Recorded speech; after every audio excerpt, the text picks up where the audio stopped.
están? Buenas noches, bienvenidos aquí en vivo. Había una convocatoria para hoy jueves, una convocatoria para ¿quiénes? Para los partidos y sectores de la izquierda de nuestro país. Primeras palabras iniciales que lanzó la pasada semana el presidente Luis Arce, pero esta convocatoria tuvo la asistencia, lo vamos a analizar en breve. ¿Qué habrá pasado con los partidos de izquierda? ¿Existirá realmente alguna intención de unidad? Y si hay unidad, ¿en base a quién sería? Es decir, ¿quién sería el candidato de la izquierda? En fin, hablamos de este tema, hablamos de elecciones aquí en vivo. ¿Cómo está? Muy buenas noches, gracias por estar con nosotros. Qué gusto acompañarles una vez más para darles a conocer el acontecer noticioso de nuestro país. Vaya que estamos movidos con el tema elecciones, Miriam, y con estos intentos de unidad. Esta vez en la izquierda. Oye, fracasó la reunión. En principio no se sabía ni a qué hora era ni dónde era, ¿te acuerdas? Claro, se solicitaba esa información. Por otro lado, ya veníamos conversando con diferentes actores políticos del lado androniquista que decían esa unidad tiene que darse en torno a un candidato, y ese es Andrónico Rodríguez. Exacto. Los demás decían lo mismo. Entonces, bueno, aparentemente no iba a haber y los periodistas han dicho la unidad se forma en torno a un líder. Listo. Es decir, nadie quiere ceder. Pero el MAS parece que va a seguir esperando. Y me parece que hay todavía intenciones y algunas iniciativas de nuevamente intentar convocar a un diálogo y a una reunión de unidad de la izquierda. Exacto. Y Morena ni siquiera ha dicho algo, ni ha aparecido ni nada. Tufi, ¿cómo estás? Buenas noches, Miriam. Buenas noches, Luciana. Eso evidentemente ha ocurrido hoy en la mañana. En realidad no ha ocurrido la reunión. Ha dicho el sector de Andrónico Rodríguez que si la convocaba el presidente, tal vez estaban, pero como la convocó el dirigente del MAS, no lo quieren legitimar tampoco, porque hay una gran discusión ahí sobre la gestión de la dirigencia del MAS actual. Así que vamos a esperar a ver qué pasa. Todavía quedan 24 días. Puede moverse mucho el tablero. Entre tanto, Luciana, Miriam, les cuento que en Santa Cruz hoy acaba de terminar una movilización cívica y han decidido lo siguiente, escuche bien, cabildo si no hay elecciones, si postergan las elecciones para tomar medidas. Y además han decidido convocar a los opositores también en búsqueda de la unidad. Así que los dos lados están buscando la unidad. Ahora lo hacen los cívicos, les dicen vengan el 31 de julio de Santa Cruz a reunirse. Veremos qué pasa. Bueno, ya hay que ver, claro, qué es lo que dicen los partidos de oposición, de derecha, de centro. Ya lo han demostrado, ¿no? De que no quieren unidad, ya lo han demostrado. ¿Cuántas veces hizo esta convocatoria, verdad? Desde un inicio, es decir, con el bloque de unidad que ha fracasado, creo que nos han dado prácticamente la respuesta, ¿no? Pero ya hubo intentos en el 2020 también a través del Comité Pro Santa Cruz, hubo intentos posteriormente de cumbres y no avanzó la unidad en ese momento de la oposición. Ahora veremos, están intentándolo desde el comité, ya sabremos en las próximas horas qué responden los candidatos de la oposición sobre todo. Temas que abordaremos esta noche aquí en vivo. Hoy Bolivia habla de... Repasamos a continuación los temas más importantes de esta jornada en nuestro país. Ir a audiencia cautelar. Fiscalía dispone la aprehensión de Nina. Y llegaba de esta manera, ¿verdad?, a prestar sus declaraciones. Miriam, una declaración durante 3 horas con mochila y frazada. Exactamente, ya preparada para todo. Ahora veremos mañana qué disponen en la audiencia de medidas cautelares, ¿no? Hoy Bolivia habla sigue bajando el dólar paralelo, 4 días por debajo de los 14 bolivianos. Se dice que está a 13 bolivianos, que lo estarían vendiendo hasta en 13.50. En el sector de libre cambista, ¿verdad? Exactamente. Hoy Bolivia habla de... Evalís Morales descarta su postulación, esto frente a los rumores que se habían generado. Dijo que no será candidata vicepresidencial cuando en algunos posteos o en redes sociales se hablaba de la posibilidad de que sea la dupla de Johnny Fernández. ¿Y qué dirá don John? Sigue sin vicepresidencial. Bueno, hoy Bolivia habla de, bloqueados por carga repetitiva de combustible, más de 4.000 vehículos afectados, pero es que estos señores se daban a la tarea de cargar, descargar, volver a cargar, afectando a los demás. Claro, y evidentemente el sistema BESIS ahí salía ya parte de esta alerta o alarma respecto a lo que estaba sucediendo. Exacto. Hoy Bolivia habla de 11 casos de sarampión en La Paz. Hay 4 municipios afectados. El lunes hay retorno a clases en diferentes sectores del país con algunas medidas que se van a aplicar. Hoy Bolivia habla de...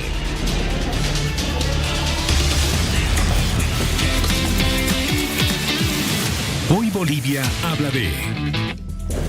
Le tenemos una consulta y esta vez tiene que ver con el gobernador electo de Santa Cruz, Luis Fernando Camacho. ¿Cree que Camacho será trasladado a Santa Cruz para su audiencia? Sí, no me importa. Tiene 3 opciones para usted poder realizar su votación en redes sociales. Por el sí tenemos una votación del 35%, el no ha alcanzado un 48% y un 17% de quienes participan en nuestras redes, como Aquí en Vivo, así nos encuentra.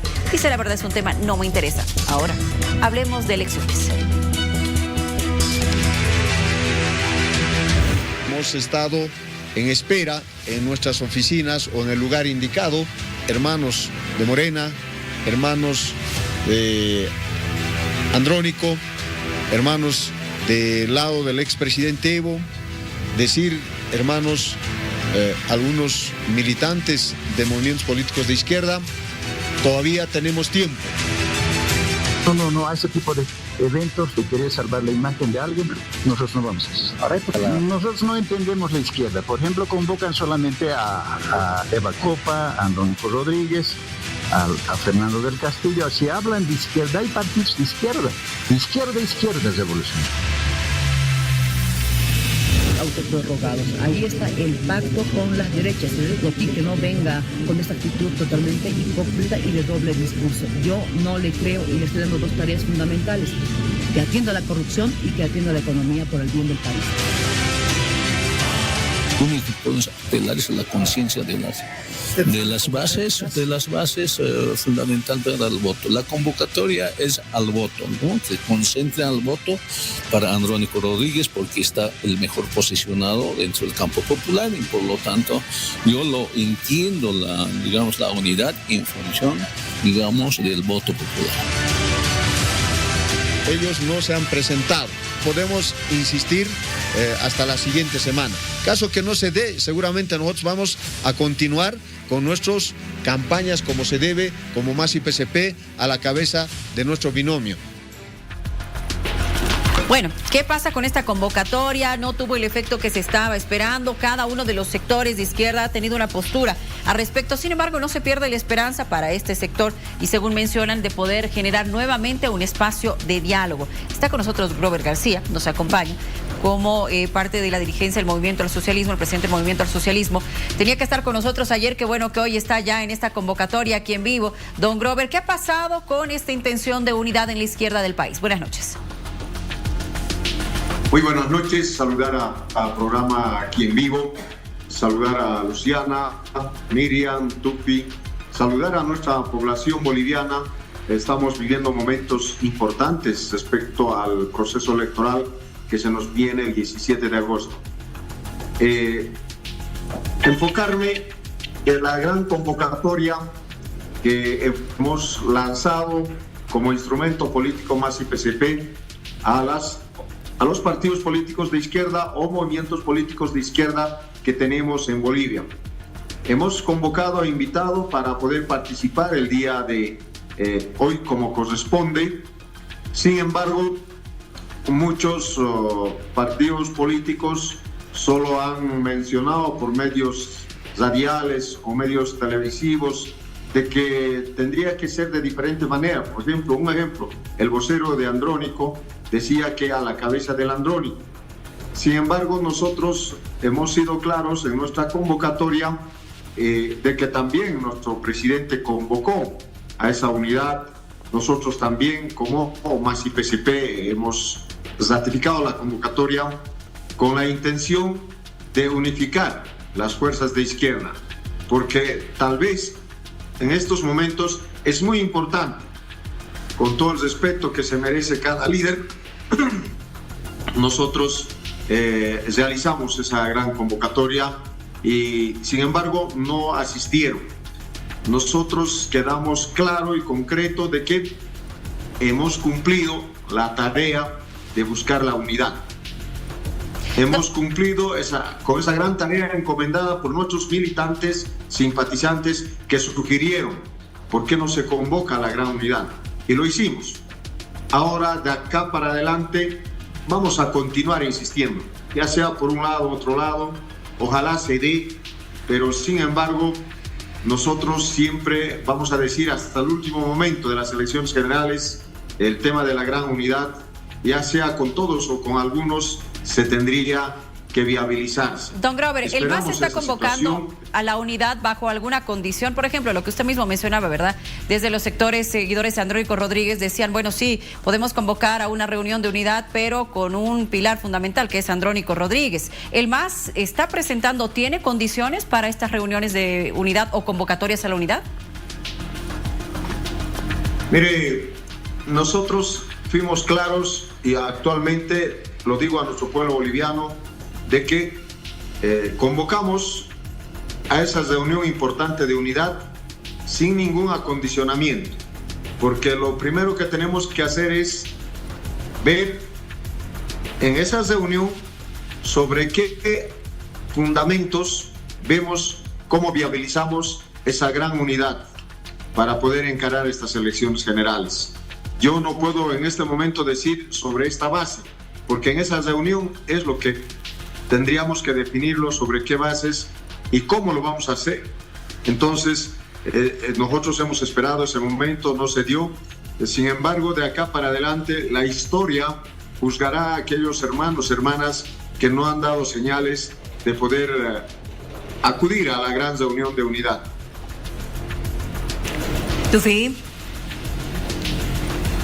Sí, buenas noches, Grover. Hoy decía el vocero de Andrónico, el senador Aspi, que si la hubiese convocado el presidente Arce, tal vez hubieran pensado en estar, pero no reconocen su liderazgo en el MAS, por eso decía él que no está. ¿Usted qué cree en relación a esa afirmación? Pero además, ¿qué cree que está pasando? ¿Por qué no logran reunirse, al menos? Mire, uno de los voceros del Andrónico decía, ¿no? No está reconocido el liderazgo del Grover. Sin embargo, yo entiendo perfectamente que nosotros hemos ingresado con un congreso como corresponde. Yo creo que aseverar esos temas en este momento es buscar pretextos nomás. Me parece que lo están asesorando mal al Andrónico, porque la unidad es lo mejor en estas circunstancias. Por eso, repito y recalco, hay discursos erróneos o aseveraciones que no deberían darse. En vez de buscar de qué forma se puede buscar la unidad, más buscan pretextos. Y por eso ellos van a ser los responsables de que no se ha consolidado esta gran unidad de los bloques de izquierda. Bueno, don Grover, le agradecemos por haber estado con nosotros en contacto esta noche aquí en vivo. Miriam, hablemos ahora de temas de inseguridad en Santa Cruz y la preocupación por lo último sucedido. Y lo que se sabe, ¿no? De que serían personas que sí la conocían a la víctima. Estamos ya en contacto, por favor, con el viceministro de Régimen Interior, Johnny Aguilera, para que tengamos algunos detalles. Ha habido una conferencia de prensa hace ya algunas pocas horas donde ya se ha adelantado que serían 5 las personas que estarían siendo investigadas por el asesinato ayer de la librecambista y el robo. Y también en principio se dijo de que eran $100,000, pero que luego se habrían encontrado como 500,000 bolivianos. ¿Dónde? ¿Cómo dieron con la relación entre estas personas y el hecho de que ya conocían justamente a la víctima? Tufí, ¿cómo está la investigación, Tufí? ¿Qué será? A ver, enseguida vamos a estar con él, pero lo cierto es que estas imágenes han sido muy, muy rudas. Sí, Miriam, en una hora con un movimiento intenso en este sector, en Santa Cruz, en la Mutualista. Mira, ahí está justo el momento, disparos de un lado y del otro, evidentemente. Estos antisociales estaban ya preparados. Ayer Tufí, a través de nuestro periodista Carlos Ligero, nos daba detalles, que incluso tenían chalecos antibalas, es decir, venían preparados con todo. Ahora hasta el concubino de la víctima también está siendo investigado, el hermano del concubino, 2 o 3 personas que colaboraban con la víctima también, es decir, ha sido planificado. ¿Con qué anticipación? Estamos ya con el general Johnny Aguilera, viceministro de Régimen Interior. ¿Cómo está? Muy buenas noches. Buenas noches, un placer saludarla. Igualmente, general, ¿cómo está? ¿Cómo avanzan las investigaciones, por favor? Bueno, hemos estado realizando actividades muy importantes que han permitido el arresto de por lo menos personas que estaban vinculadas desde el punto de vista material con este asesinato. Y es que hemos encontrado vínculos que relacionan al concubino, quien era un conviviente sentimental y además socioinformal de estas actividades económicas que lo sitúan como poseedor de acceso privilegiado a la información, la cual se traduce en acciones de orden sensible, como son los horarios, las rutinas, los montos manejados, inclusive los mecanismos de seguridad y ubicación habitual del dinero. El señor tiene antecedentes vinculados a la ley 1008, lo que nos permite decir, desde el punto de vista más preliminar, que existía una motivación económica que se traduce en resentimiento o codicia, en este caso por el capital líquido que manejaba la víctima. Y digo esto porque, si bien quienes han intervenido en un primer momento, los sujetos cubiertos, quita la víctima, hay un otro, a través de una que en todo trasladada a su caseta, en la exterioridad simplemente se encuentra el papel higiénico y misera. Nosotros, desde el punto de vista de la perfilación criminal, que es recurriendo precisamente a una serie de escuelas, encontramos que ahí pueden existir no solamente ausencia de valores prosociales, es decir, una capacidad o incapacidad empática, lo que significa una cosificación de la víctima y por tanto una visión instrumental de las relaciones. Ahora bien, ¿por qué estamos haciendo estas afirmaciones? Bueno, fundamentalmente porque una de las empleadas de la víctima ha sido hallada con 14.000 bolivianos adosados a su cuerpo. ¿Qué significa, por tanto, esto? Que hay indudablemente una traición de la confianza, la cual, a través de la teoría, sugiere que los autores intelectuales dentro de este círculo de confianza, precisamente, como lo decía usted al comenzar la nota, aprovechan su posesión para planificar el crimen y levantar sospechas. El traslado de la mochila, dinero del indica pudo facilitar información a los autores, a su vez se relaciona el hermano con el cuñado del concubino, lo que nos permite no solamente es establecer una relación familiar como un círculo de apoyo al conocimiento del delito. Las acciones desde el punto de vista forense que han motivado el arresto inicial de estas 5 personas, que seguramente después de su testimonio se pueden convertir en aprehensiones, es fundamentalmente material, pues encontramos en la trilla del calzado del autor del delito, me refiero al concuñado de la víctima y hermano del concubino, restos de cemento que son los que también existían en la caseta. ¿Qué significa esto? Significa que el análisis criminológico revela un contexto propicio para este delito violento con indudablemente una seguridad deficiente que está en todo caso relacionada por la facilidad que ha dado la planificación de este crimen, que se sustenta en información, yo diría, clave para haber victimado a una persona de 43 años. ¿Tufi? Sí, general, buenas noches. Las 2 personas o los 2 delincuentes que estaban a bordo de la motocicleta, ¿son los parientes de la señora, para tenerlo claro, o son sicarios contratados? Bien, encontramos conductas, vamos a llamar, que nos permiten definir un patrón. Y este patrón fundamentalmente se relaciona del empleo de motocicletas o de vehículos chutos o indocumentados como los medios de transporte de este tipo de personas, edades que oscilan entre los 25 y 35 años, fundamentalmente de sexo masculino, y el empleo de armas de fuego fáciles de esconder. Son estas conductas las que nos permiten establecer que son personas que han recibido un importante grupo, si el término es adecuado o permitido, del dinero. El historial o el estudio de este tipo de hechos anteriores nos permite reflejar que quien proporciona la información se queda con 30%, un 50% lo hacen del botín es para los ejecutores y un 20% se destina para gastos, vamos a llamar, de encubrimiento, de alojamiento, etcétera, que pueden de alguna manera servir para la fase de la huida. No puedo definir, sino a través del estudio de las llamadas, de las relaciones que se mostraron en los días, ¿quiénes habrían los ejecutores? Generalmente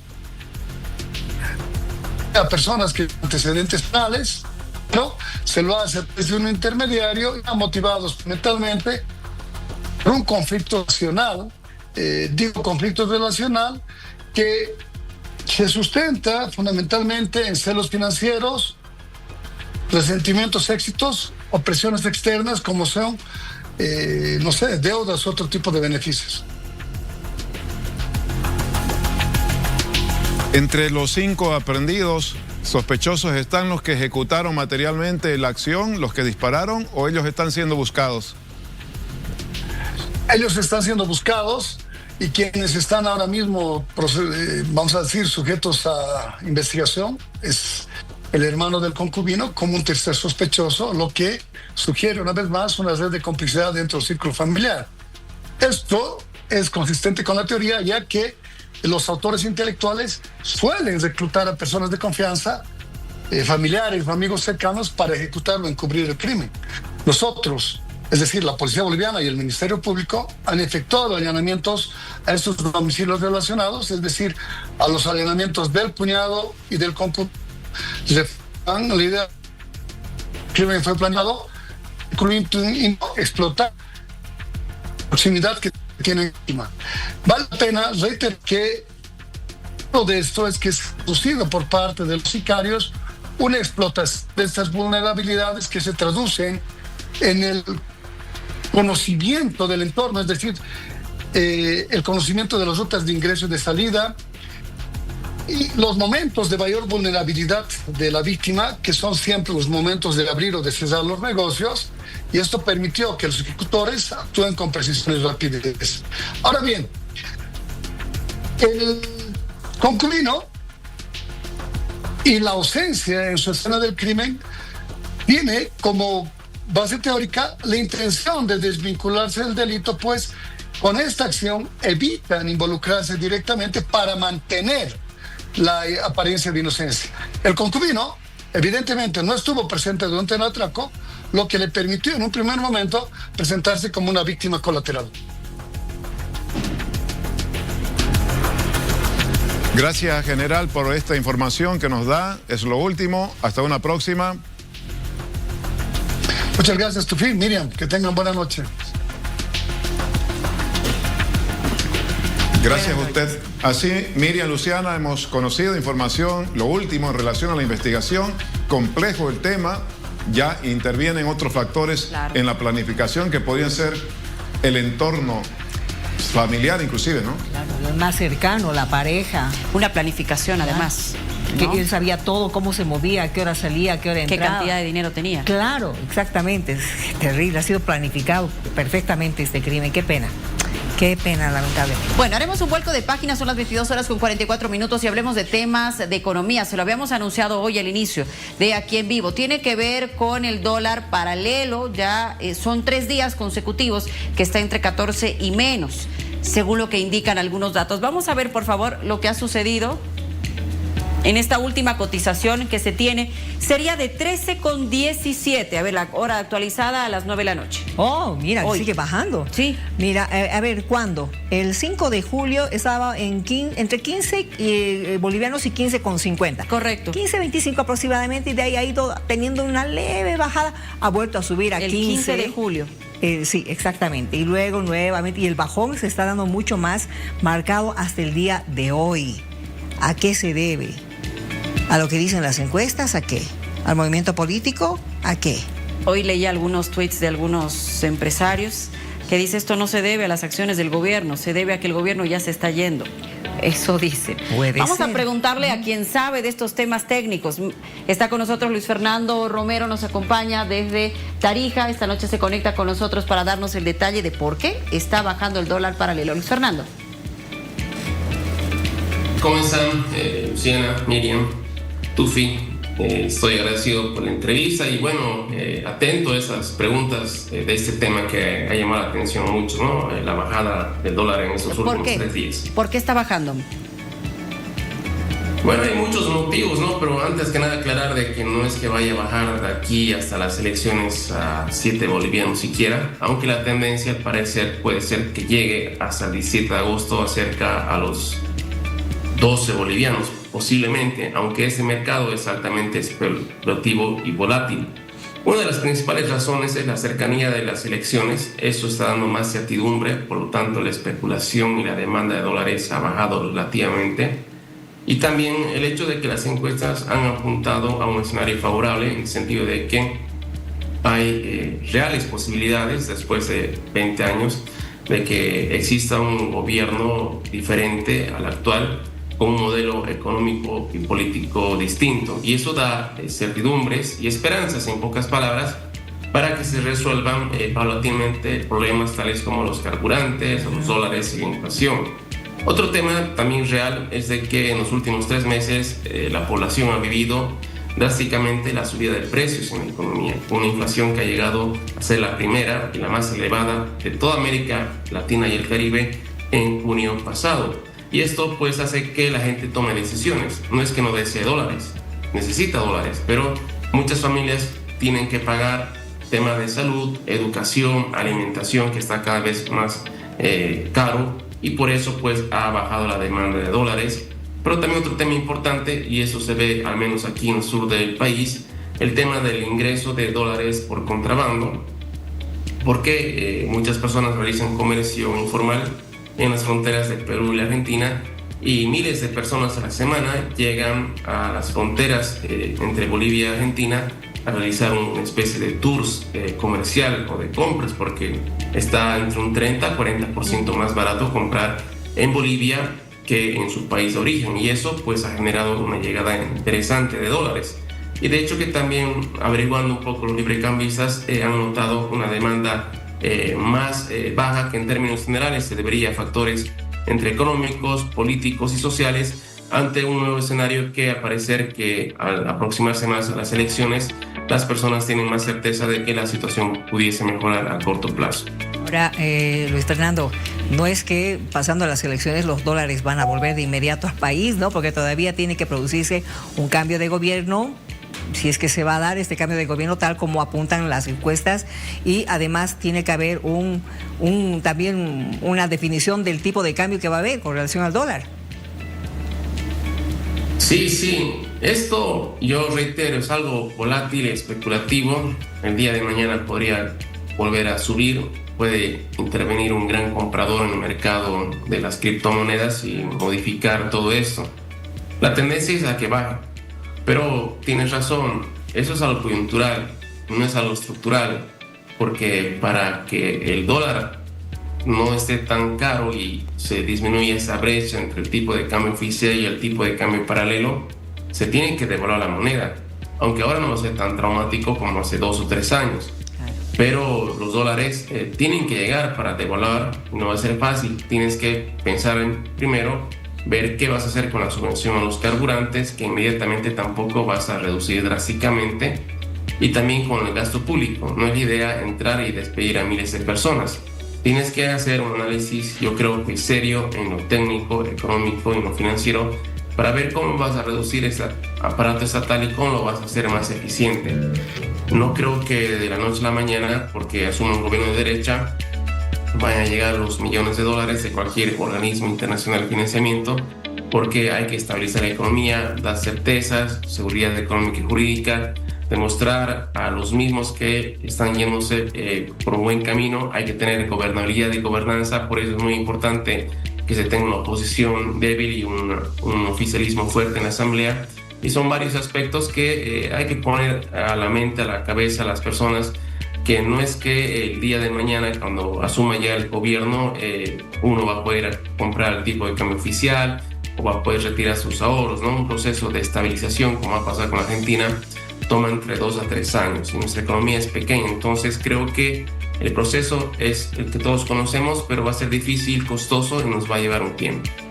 Entonces me mencionado algo muy importante, Luis Fernando, y es este fenómeno que se está viendo en Tarija, justamente donde tú estás, y es la cantidad de turistas del norte argentino que están llegando ahora, al revés, a comprar productos bolivianos y trayendo de esta manera, ya sean pesos argentinos o dólares, en la mayoría de los casos. Esto de alguna manera está generando un pequeño respiro para la economía, no solo de Tarija, sino del país, que se esté generando este movimiento turístico que no era usual en Tarija. Sí, genera un movimiento económico interesante, motiva la economía de subsistencia de cientos de familias que se dedican al comercio informal, a la venta de comidas, de cualquier tipo de productos, el tema del alojamiento, transporte, no solamente en Yacuy o Bermejo, sino que también llegan inclusive a Tarija porque es más barato comprar en Tarija que comprar en Bermejo. Ya vieron el negocio y por eso los precios están más caros en las fronteras.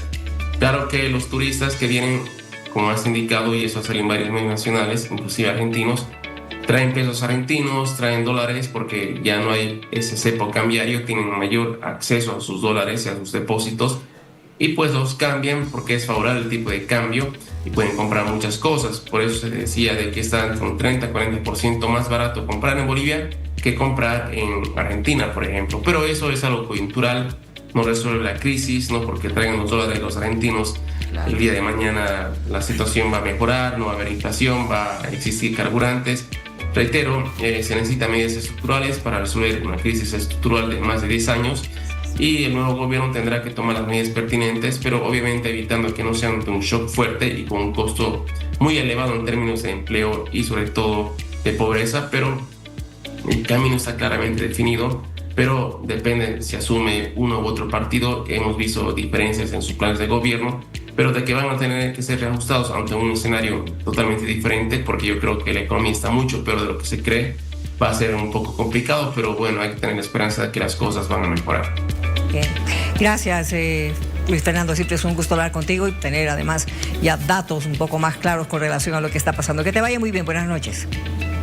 Sí, actualmente recién revisé, está cerca a los 13 bolivianos con 20 centavos, entonces sigue bajando, pero bueno, hay que tener esperanza que las cosas van a mejorar y el día de, pues todos sabemos que es el próximo 17 de agosto. Les mando un gran abrazo. Que te vaya muy bien, que te vaya muy bien. Gracias. A ver, esta noche vamos a hablar acerca del foro que acaba de concluir del movimiento Juntas Hacemos Historia, que hoy ha hablado acerca de autonomía de los cuerpos, derechos y democracia. Estamos con Alejandra Franco, coordinadora de la mujer, para que nos digas cómo ha ido esta vez el foro con esta temática que ha sido un tanto complicada para los políticos, ¿verdad? Sí, buenas noches, Miriam. Buenas noches a toda tu audiencia. Evidentemente es una temática un poco difícil de tratar, pero en realidad a lo que estamos apuntando es que sea de común, ¿no? Sea un lenguaje común, porque los derechos sexuales y los derechos reproductivos son de todas las personas, son de todos, de todas y de todes, ¿no? Entonces también el acceso a la salud, el derecho al acceso a la salud es de todas las personas. Entonces en ese marco hemos realizado este foro que ha sido muy exitoso. Te comento que hemos contado con 9 candidatas de las 9 fuerzas políticas. Ah, qué bien. ¿Mujeres todas? Mujeres todas candidatas. Qué interesante. Hola, Luciana. Buenas noches. Buenas noches. Y bueno, comentarles que sí hemos contado que las 9 candidatas nos han presentado sus propuestas y hemos tenido una audiencia que ha superado las 350 personas esta noche. Eso quiere decir que realmente ha valido la pena.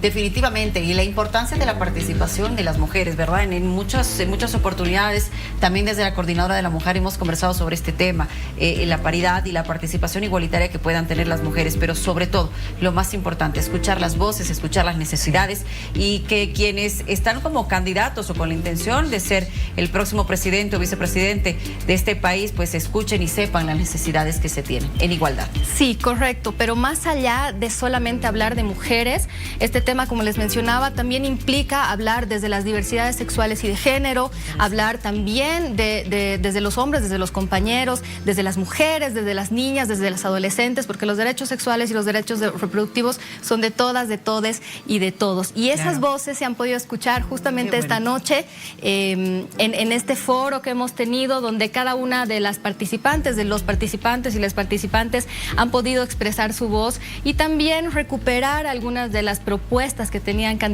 las candidatas y las fuerzas políticas con respecto a este tema. ¿Qué organizaciones han estado allá para hacerles preguntas o planteamientos a los candidatos? Bueno, el movimiento Juntas Hacemos Historia. Somos varias organizaciones, son muchísimas organizaciones, más de 550 organizaciones a nivel nacional, que cuentan con organizaciones sociales de mujeres y mixtas, colectivas de mujeres, instituciones, colectivos TLGBIQ+, jóvenes, disidencias sexuales y de género, o sea, instituciones. Somos un gran movimiento y todas esas voces se han hecho escuchar esta noche en el foro. Bueno, y para este 2 de agosto hay una actividad realmente imperdible, una organización impecable que también pretende llamar a las voces de la igualdad.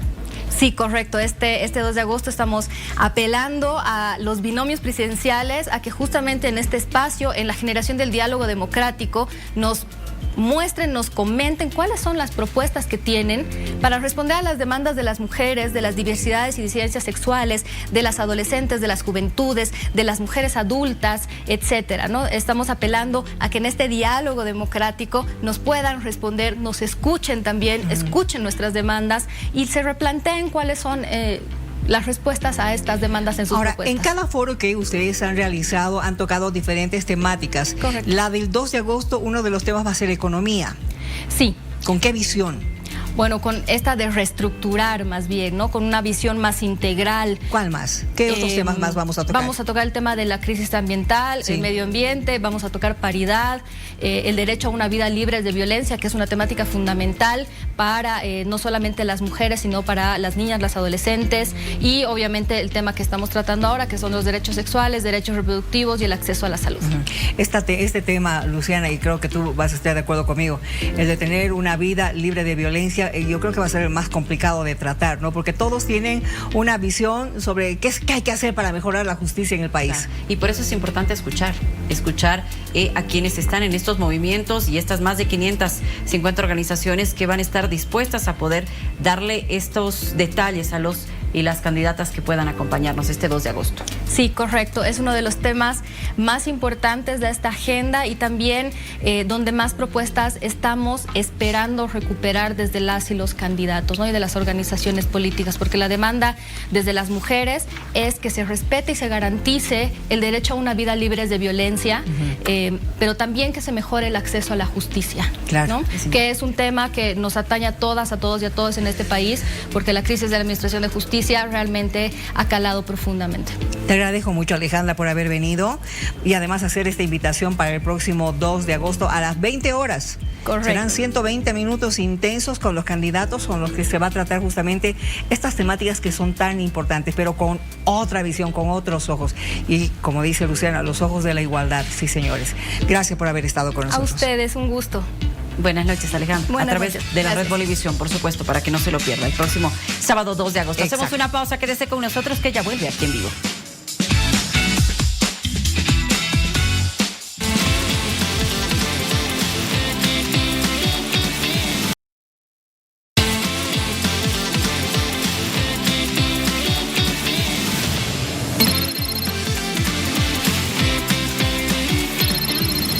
Laberinto Digital. En este laberinto digital vamos a hablar de quienes el día de mañana, a partir de este año, van a comenzar a utilizar no solo esto, no solo la inteligencia artificial, otro tipo de inteligencias. ¿Qué más aparecerá, que Miriam? ni nos imaginamos, señores, pero lo van a utilizar como nosotros manipulamos este celular con una facilidad increíble, ¿no es cierto? De hecho, ya lo hacen. ¿Sí? Con esto que a nosotros de estas generaciones nos está costando un poco, para ellos ya es algo muy cotidiano y muy sencillo. Le damos la bienvenida a nuestros invitados, Lucy Velázquez, ella es estratega digital, y nuestro querido Raúl Miranda, experto en tecnología, para hablar de la generación beta. Nuestros hijos que viven ya a la par con la inteligencia artificial. Bienvenidos, chicos. Lucy. Muchísimas gracias, Luciana, Miriam, Raúl, igualmente. Hablar acerca de esta generación es hablar acerca de un mundo de posibilidades, como también mucha preocupación para todos nosotros, ¿no? Hablamos... Es decir, de la generación beta. Sí, de la que vamos a hablar ahora, ¿no es cierto? La que comienza este 2025. Los que nacen a partir de 2025 Exacto. para adelante. Exacto. ¿Tú qué generación eres? Z. Tú también eres Z. También, sí. Estamos con 2 Zetas. Y los Zetas ya de por sí se les dice que son tremendos con el tema del manejo de las tecnologías, ¿no es cierto? No voy a hablar de lo malo, por si acaso, solamente voy a decir todo lo bueno de ustedes, que no creo tampoco todo lo malo. Así es que me parece interesante. Pero a ver, ¿cómo estabas viendo tú? Háblame un poquito más de la generación beta. Bueno, esta generación que como lo vemos están haciendo a partir de 2025 y no solo tiene el marco de la tecnología a su lado, sino ya la inteligencia artificial, ¿no? Entonces ya no lo ve como algo raro, como nosotros vemos de impactarnos por la edición, impactarnos por la información, ¿verdad? Sino ellos ya nacerían con todas estas herramientas, lo cual significaría también un reto en la educación, en lo social también, porque recordemos de que niños y tecnología, muchos pensamos de que ellos se van a alejar de las personas sociales, que también es un reto nuevamente, ¿no? Pero que también es una frontera que tienen que pasar naturalmente. Permítame que vamos a ver la siguiente información. Es una nota donde nos van a graficar un poco de las características de esta generación beta.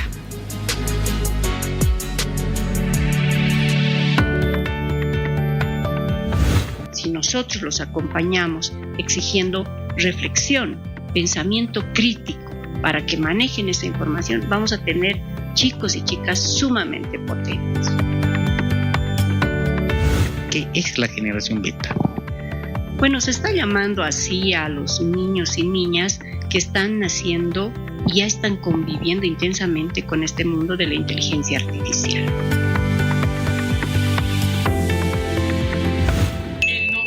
El reto para la generación de los millennials o la generación Z también es tener completo dominio de la inteligencia artificial. Hay 2 posibilidades. Una, que al tener la información tan fácil, tan directa, las respuestas tan fácil y tan directa, dejen de hacer el ejercicio de pensar desde dónde viene esto, a qué responde.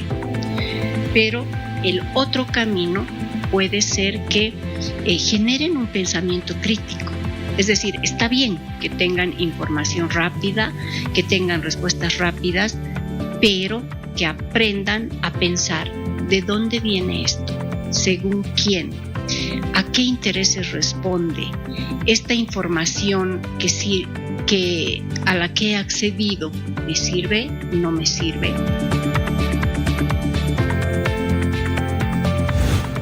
Las ventajas de un mundo con IA son muchísimas en cuanto a información, pero las desventajas pueden ser la pérdida o minimización de las relaciones interpersonales. Ahí tenemos que interactuar nosotros. Los de la generación beta serán todos aquellos nacidos entre el año 2025 y 2038. Se dice que será por lo menos la generación más urbana. Su riqueza no va a estar en los países de altos ingresos. Su potencia, el dominio de las nuevas tecnologías, especial las IAs.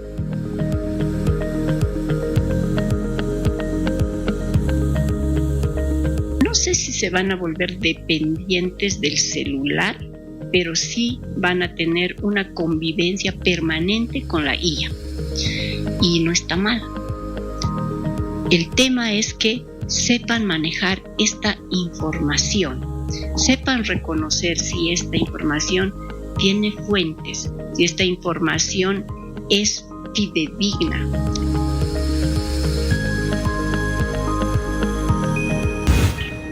Que los chicos y chicas, y también nosotros los adultos y adultas, no nos situemos en un lugar de pasividad. Es decir, si antes teníamos que pensar mucho para hacer una tesis, ahora la IA te brinda el esquema, los contenidos para una tesis.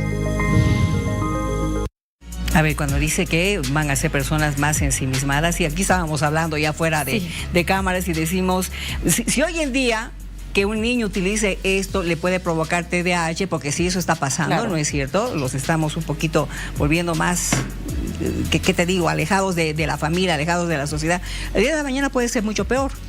Puede ser mucho peor, pero también puede ser mucho mejor. Creo que cada hito histórico a lo largo de la historia de la humanidad trae sus cosas buenas y malas. Claro. Todo depende de las personas que guíen a las descendencias, a sus hijos, en saber utilizarlo, saber aprovecharlo.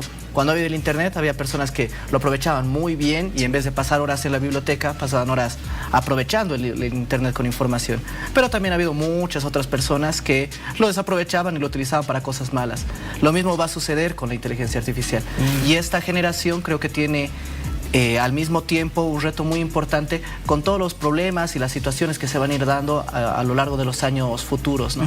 Como que a ver, ¿qué situaciones, por ejemplo? ¿Y cuál sería el peligro, digamos? Veamos. Más, si bien la inteligencia artificial es el hito que va a marcar a esta nueva generación, porque cada una, como les adelantaba, tiene un hito histórico que marca la generación.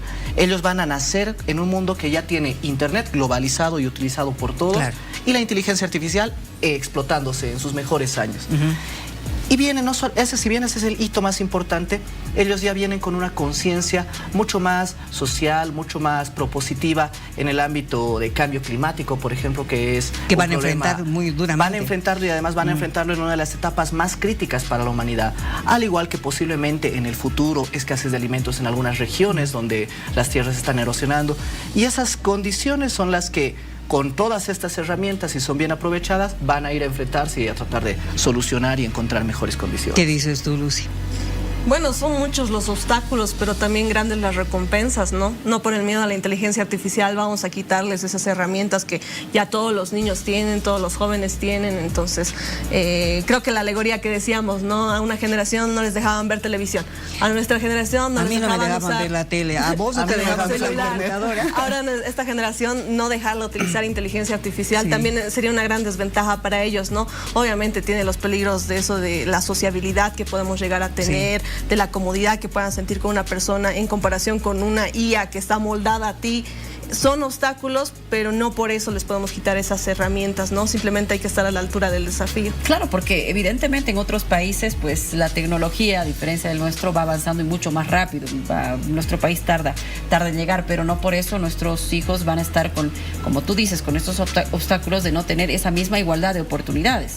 Sí, totalmente. La inteligencia artificial efectivamente te puede quitar opciones como el criterio propio o ver todo desde tu propia burbuja, porque como lo digo, la IA está moldada a ti. O sea, lo que a mí me responde, a Raúl le va a responder diferente, claro, igual a ti, Miriam, igual a ti, Luciana. Entonces, es crear ese pensamiento crítico en todos los niños y discernimiento. Exacto, y que ellos vean el juicio de qué es lo que están usando y cómo lo van a usar, ¿no? Pero quitarles esas herramientas es dejarles sin un brazo. Quería decir algo, Raúl, ahí lo vi. Sí, yo creo que no comparto el hecho de que te quiten criterios estas herramientas, ¿no? Mi generación, sobre todo, al menos como yo lo he visto, era el internet, no te vuelve tonto porque te acostumbras a tener todo fácil.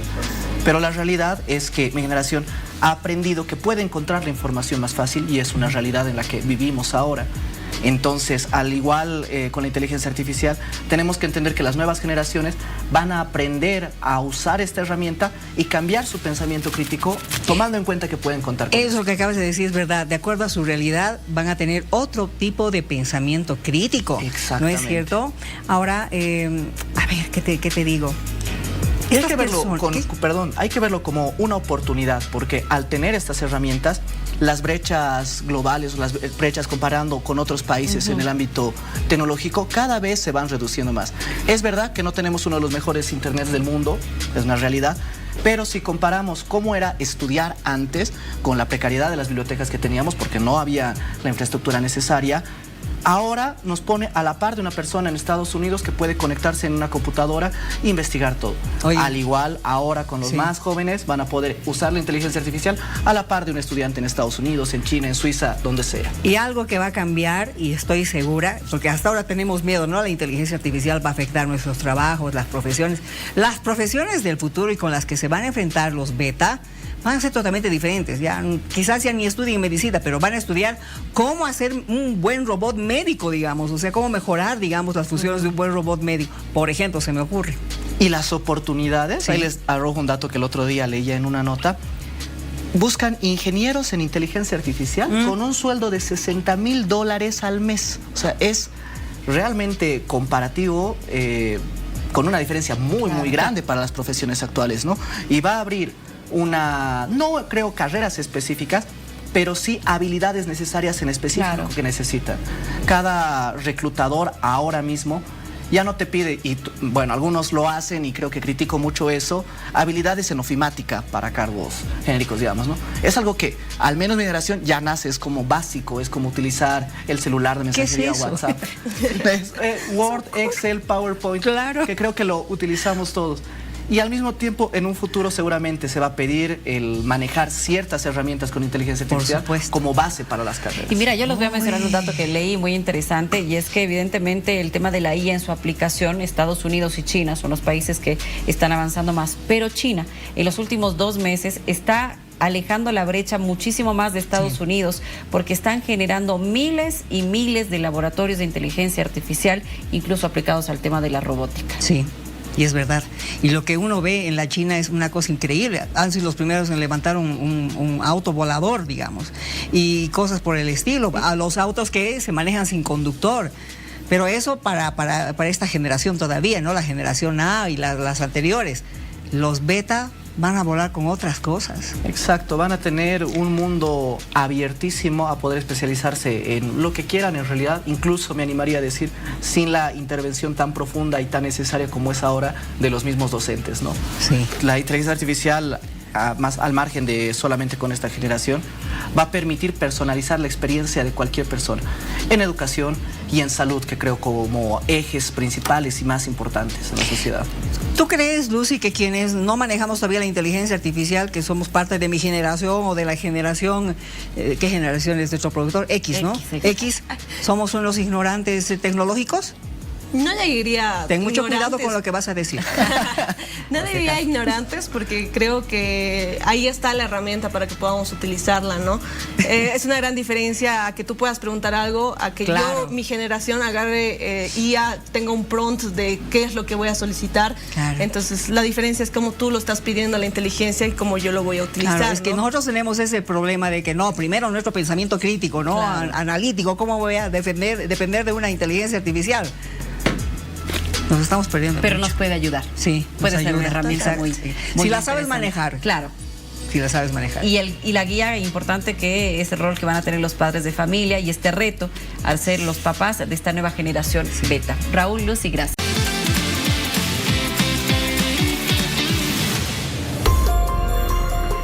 Los objetos pueden ser poseídos. Todo gira en torno a la energía o a la vibración, ¿no es cierto? Pero a ver, podemos entender un poquito más. Y cuando hablabas tú de Anabel, Luciana, y lo que ha pasado con su cuidador, ¿tienen ustedes alguna información que nos puedan brindar? Bienvenidos, John, Danico. Siempre es un gusto estar aquí tocando estos temas como cada jueves.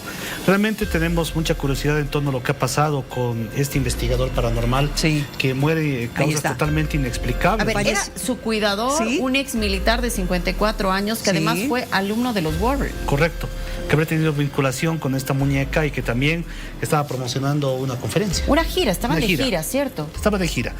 Justamente sacaba videos y todo con Anabel y inexplicablemente él fallece sin ninguna patología alguna, ni siquiera mal del corazón ni nada, y al lado de esta muñeca. Y vale destacar que es la muñeca original de Anabel, que está hecha de trapo. Además, incluso si no estoy mal con el dato, él es el fabricante principal de esta caja que la protegía, ¿verdad? Una caja muy especial. Es lo que es la labor que Dan Rivera cumplía, la custodia de Anabel. Entonces parecía de que no había tenido ningún tipo de vibración contraria con la muñeca, pero muere de causas totalmente inexplicables. Es por eso que esto ha abierto este expediente que también analizamos en esta noche. Justamente que serían los objetos malditos. ¿Hasta qué punto un objeto tiene esa energía? Eso. ¿Y por qué cargan con esa energía? ¿Eso podemos hablar? Claro que sí, es lo que queremos tocar en esta noche, es por qué un objeto puede tener algún tipo de vibración. Todos somos energía, todos tenemos un tipo de vibración y energía. Entonces los objetos como tal no deberían tenerlos. Son objetos bióticos y abióticos. Nosotros tenemos vida, somos seres bióticos, porque tenemos vida como tal. En tanto que un objeto es totalmente abiótico, no tiene vida. Entonces las vibraciones no deberían presentarlas, pero en algunos objetos sí puede tener esa carga energética, porque todos tenemos energía. Danico, porfa. Ustedes han traído alejar los objetos que serían objetos abióticos. Correcto, no tienen ningún tipo de vida. Ahí están, los pueden ir viendo por favor a través de la pantalla. Ahora sí. ¿Qué pasa con estos objetos? Estos objetos han sido captados en rituales. El horno que tenemos ahí, por ejemplo, que lo estamos viendo, y el torito, bueno, es un toro de cerámica, está bizcochado, pero completamente de cerámica. Ha sido consagrado en un ritual, seguramente una pachtacha, que le llamamos, que es una mesa negra, porque esto lo encontramos en los túneles subterráneos dentro del centro paceño. Correcto. Y eso, cuando hicimos la investigación, encontramos un altar. Suponemos, de acuerdo a la teoría que nosotros nos damos la licencia de mandar, que era un ritual de caricari o del cariciri, como se le llama, o el tío mantequero en España también, que le conocían. Entonces, estos toritos, ¿qué representan? Era un torito y una vaca que estaban ahí. Entonces, cuando hicimos la investigación, encontramos el horno, que es como que representa un vínculo con la Pachamama. Aparte, el torito y la vaca también representan un vínculo con la Pachamama, que es la fertilidad, porque el toro y la vaca nos alimentan, dan alimento. Incluso se ofrece como ofrenda igual a la Pachamama, justamente en agosto, que ya vamos a tocar ese mes. Dios, sí, justo la próxima semana nos toca. Con eso de los suyos. ¿Podemos hacer la prueba, John, con las varillas? De cobre, ¿cierto? Son varillas de cobre, es un elemento bastante interesante. Son las barras de radiestesia. Siempre hemos utilizado en diversas investigaciones. O sea, no tendrían que moverse tus varillas si las apuntas. Explicando un poquito la hermenéutica de este elemento, esto sirve para detectar cualquier tipo de energía. Los seres bióticos, como en este caso Miriam, presentan una vibración, porque es un ser vivo. Exacto. Entonces, por eso tiene este movimiento. Y no debería presentar un objeto biótico como esta copa ningún tipo de movimiento, si se dan cuenta, ninguno. ¿Qué pasa con estos objetos? Por eso es que detectamos la energía que pudieran tener. Yo les apunto. Y nadie manipula las barras. ¿No era que estaban neutralizados? Están, pero todavía tienen su carga energética. Por ejemplo, el monolito que vemos ahí también, muchos practicantes en magia negra y ocultismo utilizan ese tipo de monolitos. Este que tenemos aquí es una réplica, por ejemplo. Uy, más fuerte pero todavía. Igual lo utilizan. Hacen réplicas en Tiahuanaco, en piedra, en andesita todavía, que son muy parecidos a los originales, pero los originales también que están en el mercado negro son muy requeridos por este tipo de practicantes, que hacen rituales, digamos, para tener éxito en los negocios, para conseguir una casa. Y ellos le rinden un culto. Es como si tuviera su tótem que se energetizan para hacer este tipo de rituales. Entonces, esos maestros de magia negra tienen su monolito bien oculto. ¿Por qué? Porque ese es al que le piden la magia, la energía para hacer este tipo de rituales. Entonces, es interesante porque ese monolito justamente nos llegó, esta copia de un monolito nos llegó justamente cuando un practicante de magia negra falleció. Pero sus familiares, el nieto de este practicante, nos dijo que en su casa pasaban un montón de hechos que son terribles, que se caían las cosas, que escuchaban pasos, incluso que les ha comenzado a ir mal, como se dice comúnmente, quencherío. Entonces, él nos hizo llegar este monolito justamente porque rastrearon todo hasta él, que esa era la posesión, la única posesión que conservó su abuelo. Entonces, al momento de fallecer, se dieron cuenta de que este monolito estaba energetizado de alguna manera y les estaba trayendo la mala suerte. Entonces nos contactamos con el muchacho y nos dijo, por favor, llévenselo, y nos llevamos. Hicimos las investigaciones, las pruebas, y llegamos a la conclusión de que es una copia, pero es una copia bastante bien hecha. Y es interesante eso porque lo utilizan así, y en el mercado negro, eso también tengo que decir, se comercializan este tipo de piedras, pero lo tienen ahí. El monolito lo tienen así como un objeto más, y en este caso es un objeto maldito. Por eso. Y ahora, John o Danico, ¿cómo, si logro detectar algo así o si tengo la sospecha, cómo bloqueo lo que tú decías, verdad? Hay diferentes energías. Claro, hay diferentes tipos de rituales dependiendo de la creencia que se tenga. Danico tiene una oración especial para poder hacer la pausa de la vibración que tiene este tipo de objeto, dependiendo de la creencia o religión que se tenga. Muchos detalles no los daremos porque es parte del trabajo que realizamos. manejamos. Claro. Pero también cabe entender una cosa. Es por eso que nosotros siempre hemos recomendado en diversas investigaciones, Luciana, que no hay que llevarse absolutamente nada. Porque mucha gente que quiere jugar al cazafantasmas de alguna manera, de ver para creer, me llevaré esta piedrita, me llevaré este vasito, me llevaré esta vasijita. Entonces ahí está la carga energética de algún tipo de ser que puede llevárselo. Ahí se da un fenómeno llamado infestación. Obviamente es cuando la vibración negativa de algún tipo de entes del bajo astral pueden quedarse en algún tipo de objeto, como es este caso. Entonces, lo que don Danico ha ido explicando, lo que hemos ido trayendo acá al programa, tienen esa carga energética de alguna u otra manera. Antes era peor. Obviamente con los cuidados que se ha tenido, bajó un poco la incidencia, pero aún así la vibración sigue siendo fuerte. Entonces, imagínense de que puede adherirse a algún tipo de energía, a algún tipo de objeto. Oye, hasta los juguetes se pueden tener ese tipo de energía. Tener ese tipo de vibración. No digo que sea una realidad, pero existe la posibilidad. Es que se impregna esa energía. Por ejemplo, en las muñecas, como es el caso de Annabelle, hay otro tipo de muñecas también que hay niñas que quieren tanto a ese juguete que lo hacen parte de su vida y ahí impregnan su energía. Y eso es lo que... Ya no que me digan nada más. Claro, imagínense, es como cualquier tipo de cosa que yo tenga. Este es mi reloj. Claro. Tiene mi vibración.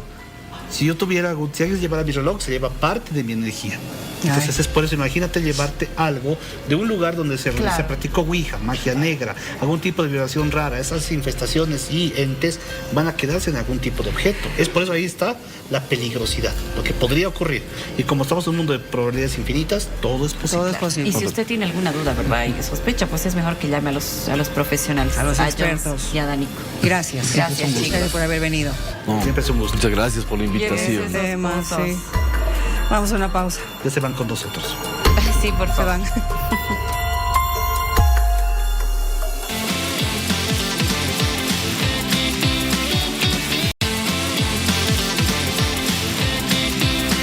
Nos vamos. Buenas noches.